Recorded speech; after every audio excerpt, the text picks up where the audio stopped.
The year was 1966, America's golden age of steel, chrome, and horsepower. Gas was cheap, highways were long, and Detroit was locked in an arms race measured not in missiles but cubic inches.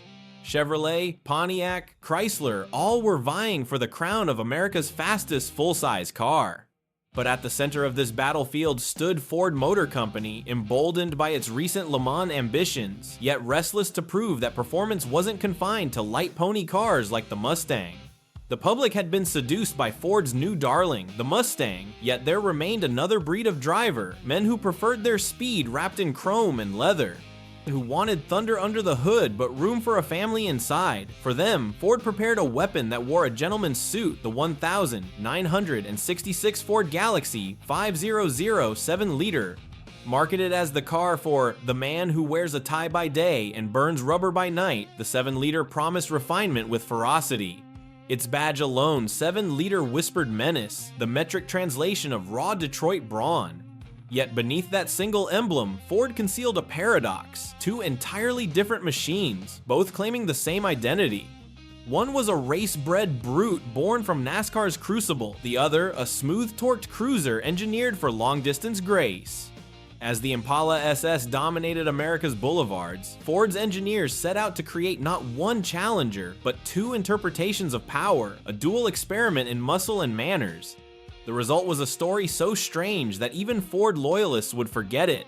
A year when one badge contained two souls. That year, Detroit didn't just build cars, it forged legends that would outlive the factories themselves. By 1966, the American car market was a paradox in motion. On one hand, compact performance was the new craze, the Mustang, GTO, and Barracuda redefining speed for the masses. But beneath the roar of youthful rebellion, a quieter war raged among full-size titans. The family, sedans of yesterday were being reborn as luxury muscle cars, massive, stylish, and shockingly fast. The Chevy Impala SS, the Plymouth Sport Fury, and Ford's Galaxie each represented this golden compromise between brute power and polished civility. Ford had spent the early 60 seconds experimenting with this formula. The Galaxie had already proven its worth on NASCAR ovals, yet it lacked an identity that could captivate the showroom buyer. The Mustang stole the spotlight, but Ford's engineers, proud veterans of Le Mans and Daytona, wanted a halo car for the executive speed enthusiast. The answer came in the form of the Galaxie 500 7-liter, a full-size muscle car aimed squarely at Chevrolet's Impala SS 396. Underneath the sleek, restyled 1966 body was Ford's FE engine family, a line of iron giants that included both the 428 and the legendary 427. Each engine represented a philosophy, the 428, smooth and effortless, the 427, wild and mechanical, but for the buying public, both wore the same badge 7 litre. The cultural appeal was powerful. Ford sold this car to the man who valued prestige but craved dominance, a man who might wear cufflinks yet still talk quarter-mile times. The brochures gleamed with phrases like total performance in a tailored suit.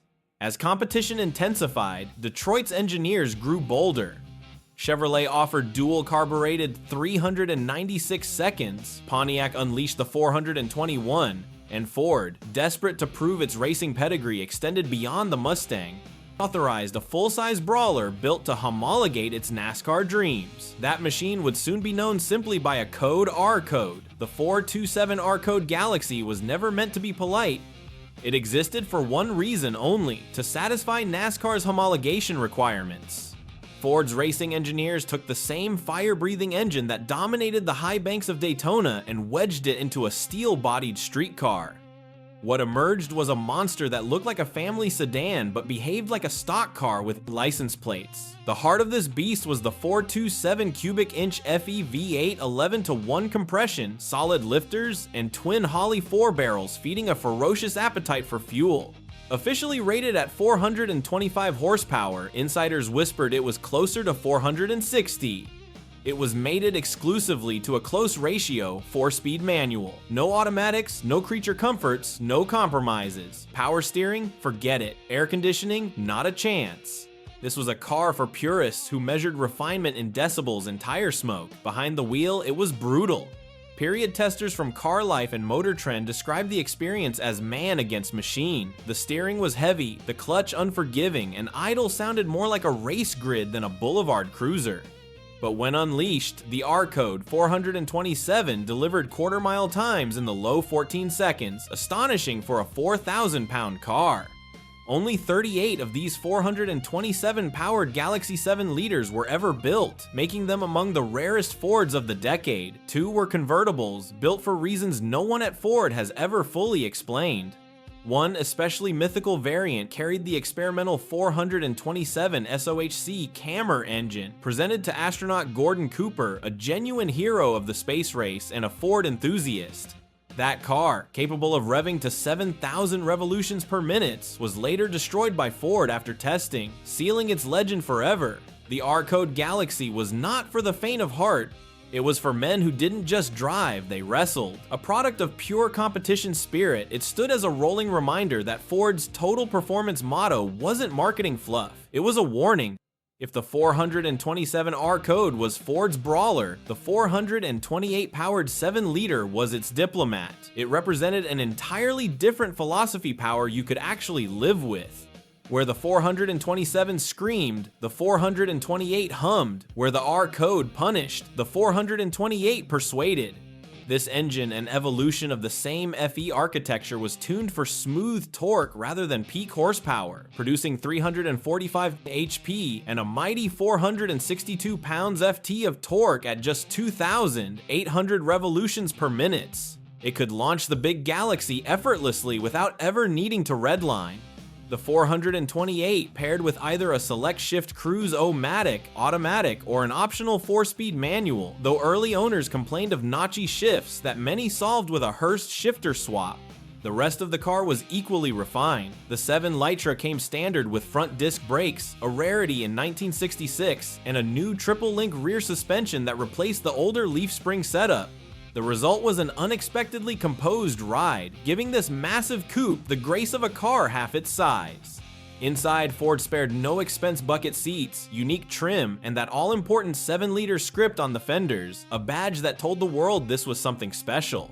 On the drag strip, the 428 couldn't match the R-Code's raw fury. Mid-1, 5-second quarter miles were typical, but it was worlds more civil.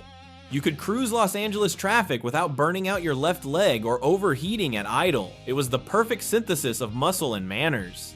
Ford built roughly 11,000 of these 7-liter models, 8,800 hardtops, and 2,300 convertibles. Nearly all carried the 428, making the R-Code's 38-car run seem almost mythological in comparison. But both shared the same DNA, full-size American pride, built at the height of Detroit's golden arrogance. The 7-liter proved something few cars could. It was possible to be both civilized and sinister. Beneath a single badge, Ford hid 2 personalities, one forged for the racetrack, the other for the open road. And while they shared a name, the world treated them differently. The 427-powered Galaxie became a ghost story whispered among collectors, while the 428 7-liter faded quietly into suburban nostalgia. The dual-engine experiment confused buyers but fascinated historians. Ford had essentially sold 2 different philosophies in one car. The R-Code's uncompromising nature ensured it remained a cult, a relic today. Even non-restored examples command 6-figure auction prices. Meanwhile, the 428 version became the spiritual ancestor of future Ford muscle legends. The 428 Cobra Jet, the 429 Thunderjet, even the refined performance ethos of the 1969 Mach 1. Internally, Ford's marketing team struggled to define the car. Was it luxury, performance, both? As one engineer later admitted, "We built a car for everyone and no one understood it." The 7-liter never reached the cultural recognition of the Impala SS or the GTO, but it quietly laid the groundwork for Ford's next generation of big block performance. Its engineering DNA lived on. Disc brakes, heavy-duty suspensions, big torque at low RPM all became hallmarks of Ford's late 60 seconds muscle lineup. The 7-liter was the missing link between brute force and refinement, a transition piece between the raw 60 seconds and the sophisticated 70 seconds. Collectors today view it as one of Ford's boldest experiments, a one-year-only fusion of race, engineering, and luxury ambition. In the grand history of muscle cars, it stands not as a bestseller, but as a statement. Ford proved it could master both ends of the spectrum, the animal and the gentleman. In the annals of automotive history, 1966 remains a year of glorious contradictions. The Galaxie 7 litre embodied one of them, a car that was both a bruiser and a diplomat, a paradox on four wheels. The 427R code was a wild stallion that fought the road. The 428 was a smooth thoroughbred that owned it. Together, they defined Ford's fleeting experiment with dual identity, a luxury car with a racer's soul. When the dust settled, the 7 litre vanished almost as suddenly as it appeared. By 1967, the model was reduced to a trim package. By 1968, the name was gone altogether, but its legacy lingered in the engines and ideas that followed. Without the 7 litre, there might never have been the Cobra Jet, nor the elegant power philosophy that defined Ford's later muscle era. Today, the few surviving R-code cars are museum pieces. The 428 models, often overlooked, have found new appreciation among collectors who understand the fine art of subtle power. Together, they tell a story not just of engines and badges, but of a company testing its own identity at the height of America's automotive excess.